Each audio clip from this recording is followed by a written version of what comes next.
Halo, selamat pagi teman-teman. Apa kabar semuanya? Salam sejahtera dan salam sehat untuk kita semua ya. Jadi kita harus tetap bersyukur dengan apa yang kita makan hari ini, apa yang kita dapatkan hari ini, dan jalanilah hidup ini dengan penuh sukacita dan tetap bersyukur.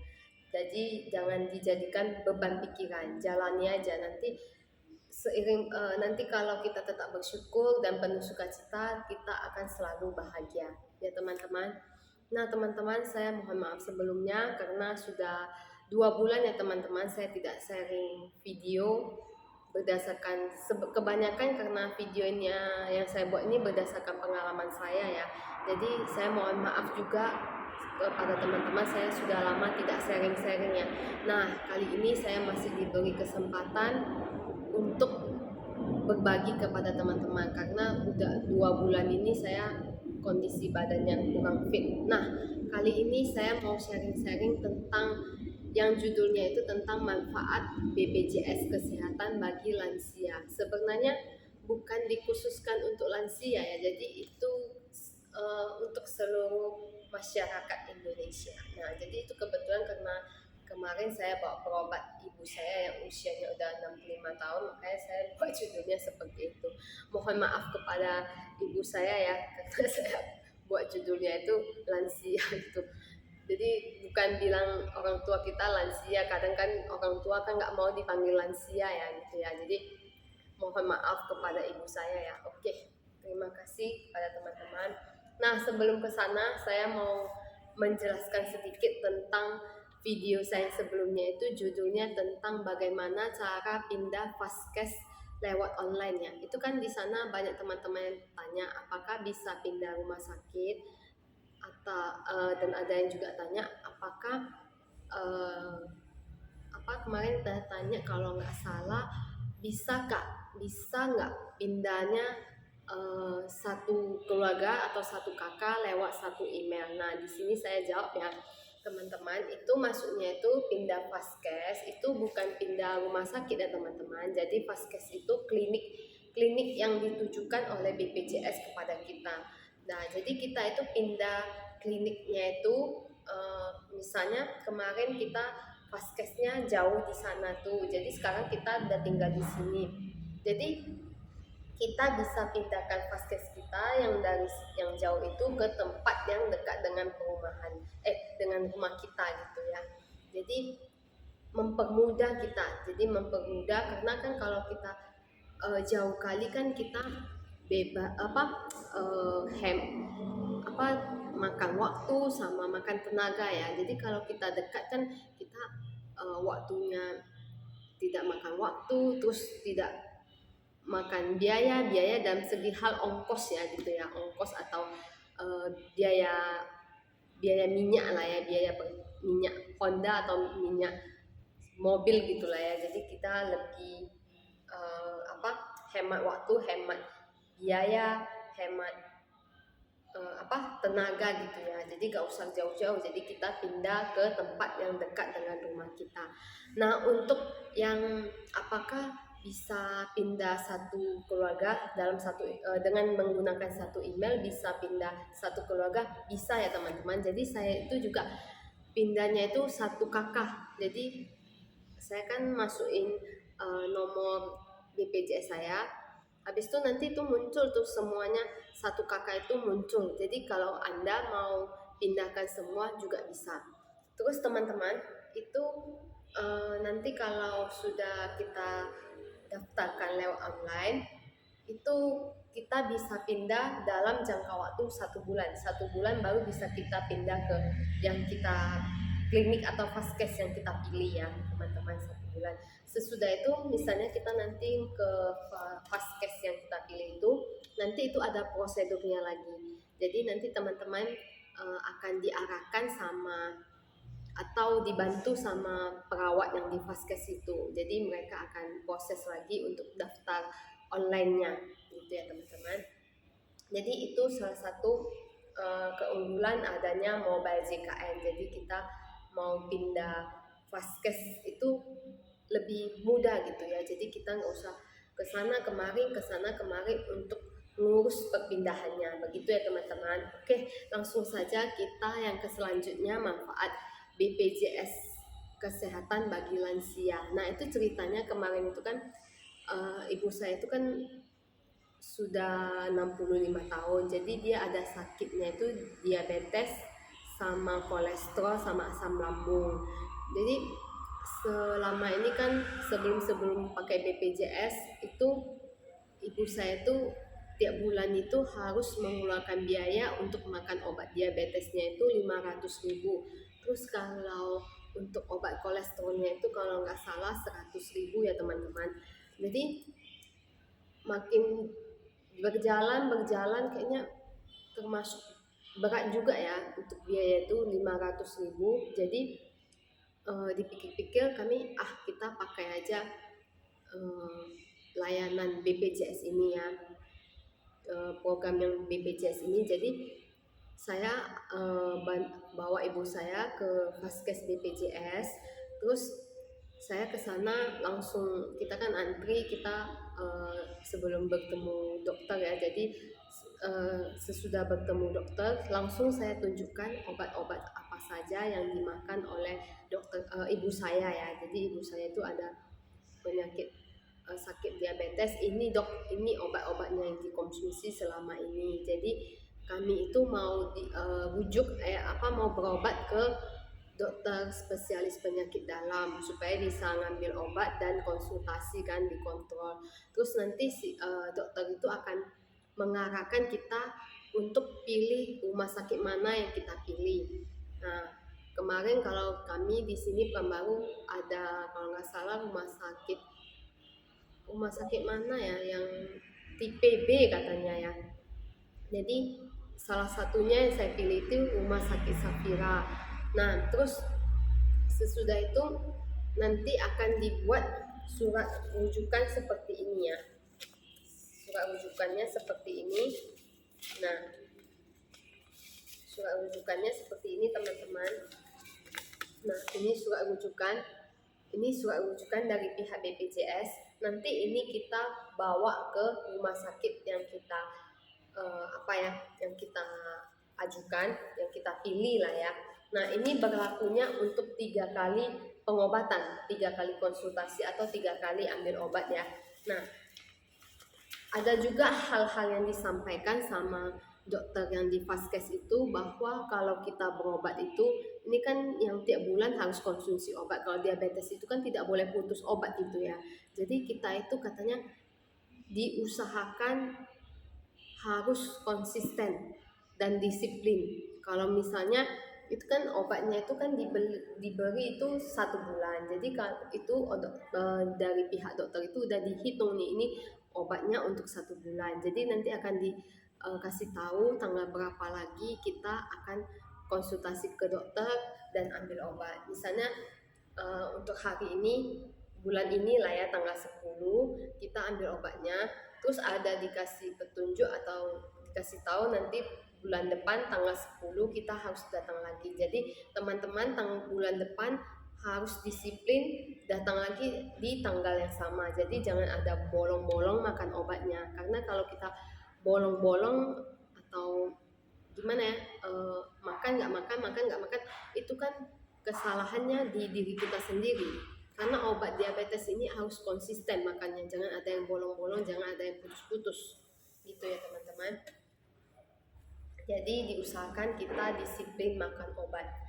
Nah, selanjutnya saya mau kasih tahu teman-teman, kalau mau pilih rumah sakit mana yang kita pilih itu bisa searching di Google. Misalnya Anda pilih rumah sakit ini, cari rekomen dokter-dokter yang ada di sana, itu akan muncul tuh. Misalnya Anda cari rumah sakit Safira gitu ya, kemarin saya cari dokter spesialis penyakit dalam. Jadi kita nanti ada nampak tuh dokter siapa-siapa aja dokternya, dan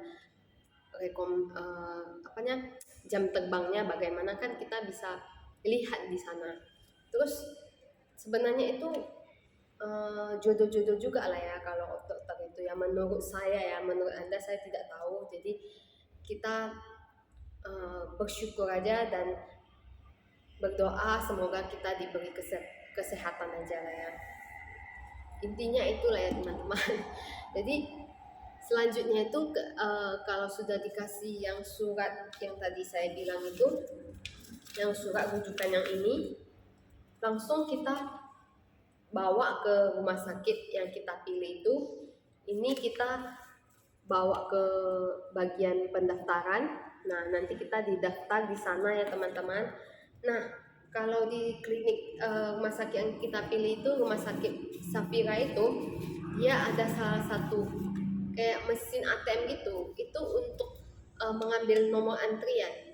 Jadi di sana itu enaknya dia nomor antriannya itu ada pilihan BPJS anak, BPJS kesehatan, terus ada BPJS lansia. Jadi ini untuk mengambil nomor antri gitu. Jadi ibu saya kan yang termasuk lansia, jadi saya pilih yang BPJS lansia gitu. Jadi dia lebih cepatnya, jadi dipermudahkan gitulah. Jadi kita tidak antri lama-lama gitu. Jadi udah di kelompok-kelompokkan, jadi tidak antri dari satu sampai ujung kan lama. Jadi ini bagian pendaftarannya itu, adminnya itu banyak gitu loh, yang lansia khusus, yang anak-anak khusus, yang umum gitu khusus dia. Jadi itu sangat terbantu banget lah ya. Terus sesudah itu kan waktu pendaftaran itu kita ditanya nomor handphone, nomor WA, itu diusahakan dikasih ya.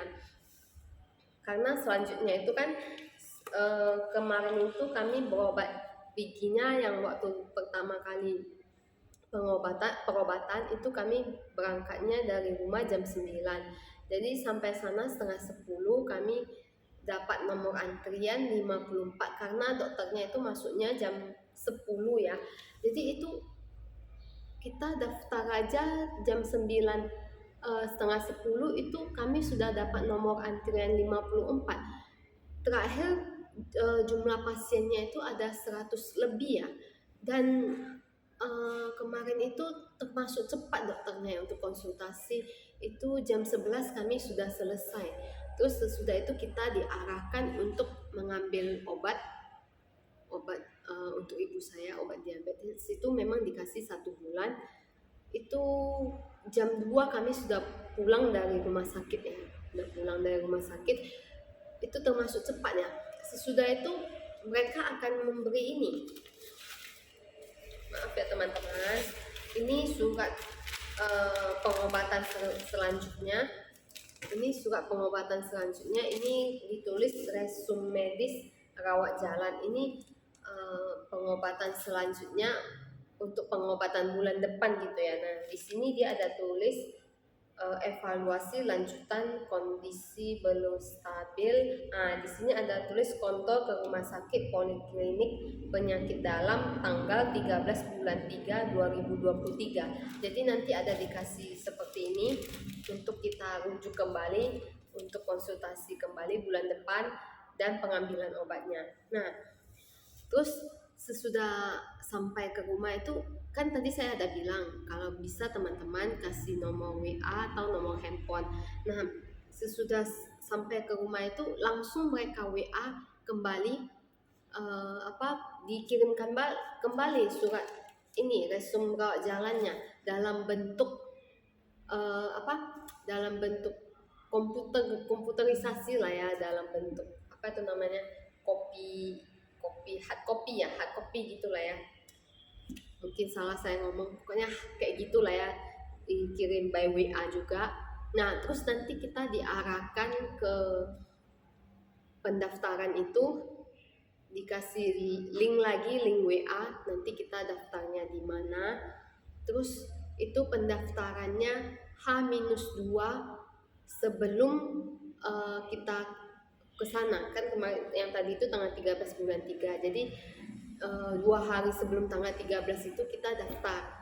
Nah, selanjutnya itu nanti kita daftarnya itu ada di arahkan juga, kita kasih tahu isi formulir, nama kita, konsultasi tanggal berapa, dengan dokter siapa gitu, terus surat rujukan BPJS ini juga kita kasih tahu, kita kirimkan ke mereka. Sesudah itu nanti H-1 sebelum ke rumah sakit itu akan dikirim nomor antrian secara komputerisasi. Jadi nanti akan dikirim barcode gitu ya, barcode.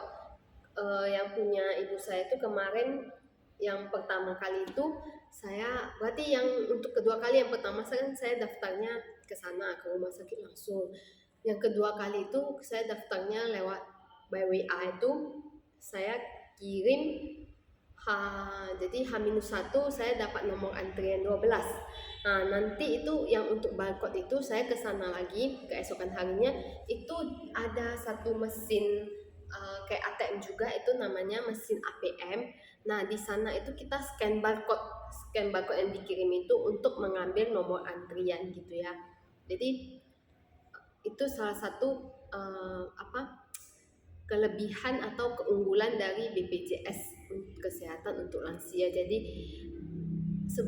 gampang lah, kita dipermudah ya, tidak antri lama-lama begitu ya. Terus kita dari segi biaya juga sangat membantu ya. Jadi kan selama ini kan orang tua saya itu berobatnya lumayan mahal, 500.000. Jadi kita pakai aja fasilitas BPJS ini untuk rawat jalan lah ya teman-teman. Jadi sangat membantu. Jadi sangat dengan adanya fasilitas BPJS ini kita sangat terbantu. Jadi itu salah satu keunggulannya dari segi biaya, terus pelayanannya bagus gitu ya teman-teman. Yang penting sebenarnya kalau menurut saya itu obatnya itu sama aja ya, mau generik atau yang top paten gitu ya, yang paten, tapi sebenarnya komposisinya itu sama aja, biarpun generik ya, tapi obatnya itu sama aja teman-temannya. Jadi teman-teman kita pakailah fasilitas BPJS ini. Jadi terima kasih untuk pihak pemerintah yang sudah banyak membantu seluruh masyarakat Indonesia. Nah, ini bukan khusus lansia ya, untuk teman-teman yang umurnya masih muda, mungkin seumuran saya 40 atau 40 ke atas atau 50 ke atas gitu, yang sudah ada sakit diabetes, jantung, kolesterol, hipertensi. Jadi itu boleh ya kalau mengambil obat itu pakai BPJS. Oke, sekian, dan sebelumnya saya mengucapkan terima kasih. Oke, saya lupa pula teman-teman. Maaf ya, agak canggung-canggung karena kondisi badan yang baru masa pemulihan ya. Jadi saya ini anak-anak saya ini ada buku nih teman-teman. Jadi buku pelajaran lah ya, buku sekolah. Jadi ini saya ada buku, saya mau bagi-bagi kepada teman-teman. Jadi ini buku tematik. Jadi bagi yang betul-betul membutuhkan ya, saya anjurkan. Jadi ini saya yang kurang mampu, teman-teman yang kurang mampu boleh ya WA ke saya atau komentar di YouTube ini kalau mau atau membutuhkan buku ini ya. Jadi bagi yang betul-betul kurang mampu, yang membutuhkan, jangan untuk dijual ya teman-teman. Jadi ini saya untuk membantu teman-teman. Ini ada buku tematik penerbit Erlangga. Ini bukunya kurikulum 2013 ya teman-teman. Ini kondisi bukunya ini ada coret-coretan lah ya sama, nah ini ya, tapi masih layak pakai. Ada sobek-sobek sedikit, gak parah kali ya teman-teman. Namanya anak saya anak cowok juga, tapi ini termasuk bagus lah ya teman-teman ya. Jadi ini untuk kelas 1 ya. Bagi teman-teman yang mau boleh langsung komentar atau WA, nanti saya kirim nomor WA saya ya. Di bawah saya catat, tulis di bawah. Nah, jadi bukunya ini ada 1A, 1B, 1C, 1D, 1E, 1F, 1G, sama 1H. Jadi teman-teman boleh ya kalau yang membutuhkan langsung komentar di bawah. Jadi tapi jangan maksudnya jangan mengharapkan yang bukunya yang bagus-bagus sekali, tidak ya teman-teman. Jadi ini bukunya masih layak pakai dan ini kondisinya bekas ya teman-teman. Oke. Terus ini ada juga buku sains kelas 2 ya, buku sains kelas 2. Nah, buku sains kelas 2 kondisinya juga masih oke, tapi ada coret-coretannya ya teman-teman. Nah, ini buku kelas 2 yang ini ya. Oke. Terus ini ada English kelas 2A.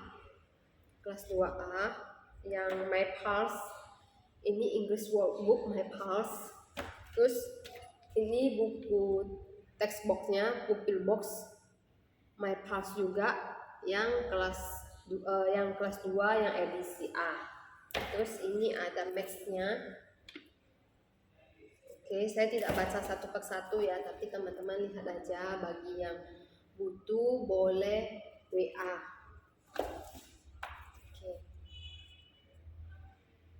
Oke. Terus ini ada ini ya teman-teman. Ini yang 2B, 2D, 2E. Oke teman-teman, semoga teman-teman bisa memaklumi bukunya dan memaklumi video YouTube saya ini. Semoga bermanfaat untuk kita semua. Saya mohon maaf jika ada salah pengucapan dalam kata-kata ya teman-teman. Terima kasih, jangan tersinggung ya teman-teman. Terima kasih teman-teman. See you, bye-bye.